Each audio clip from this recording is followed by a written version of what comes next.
अस्सलाम वालेकुम दोस्तों। तो आज की वीडियो में हम बात करेंगे कि आप जो है अपने जैसे यूट्यूबर्स हैं जितने भी हैं उसके सब्सक्राइबर हैं, जितने आपके सब्सक्राइबर हैं तो उससे आप कोलाबोरेट जो है किस तरीके से कर सकते हैं। तो वहाँ पर जो है वो अपने अमूमन जो उसके डिस्क्रिप्शन में होती है या उसकी जो है अबाउट में होती है कि वो वहाँ पर इंस्टाग्राम जो है दे देते हैं, जो भी उसका इंस्टाग्राम है या व्हाट्सअप नंबर देते हैं, क्योंकि उसके ज़रा सब्सक्राइबर नहीं होंगे तो ये चीज़ें वो दे देते हैं और उसका वहाँ पर ईमेल भी मौजूद होता है। तो वहाँ पर आप व्हाट्सअप में या ईमेल में या इंस्टाग्राम पर उसे मैसेज कर सकते हैं कि हम जो है कोलैब करना चाहते हैं और आपसे जो है आपके साथ जो है एक वीडियो शूट करना चाहता हूँ।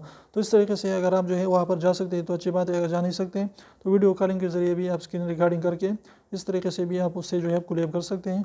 तो इस तरीके से आपकी सब्सक्राइबर जो है एक दूसरे को जो है आपको और आपके सब्सक्राइबर उनको, उनके सब्सक्राइबर आपको पहचानने लगे कि इस तरीके से आप सब्सक्राइबर गेन कर सकते हैं। तो इन तरीके पर अमल करके आप अच्छे तरीके से कोलैब कर सकते हैं। तो उम्मीद करो छोटे वीडियो को पसंद, वीडियो पसंद है तो प्लीज़ वीडियो को लाइक दीजिए, चैनल को सब्सक्राइब करना ना भूलें और जो है सब्सक्राइब को जरूर दबाए, बिल्कुल एक भी इसका पैसा नहीं लगता। तभी से करने का लीजिए उसको प्रेस कर लीजिए। तो फिर मिलते हैं साथ, तब तक इजाज़त दीजिए। अल्लाह हाफिज़।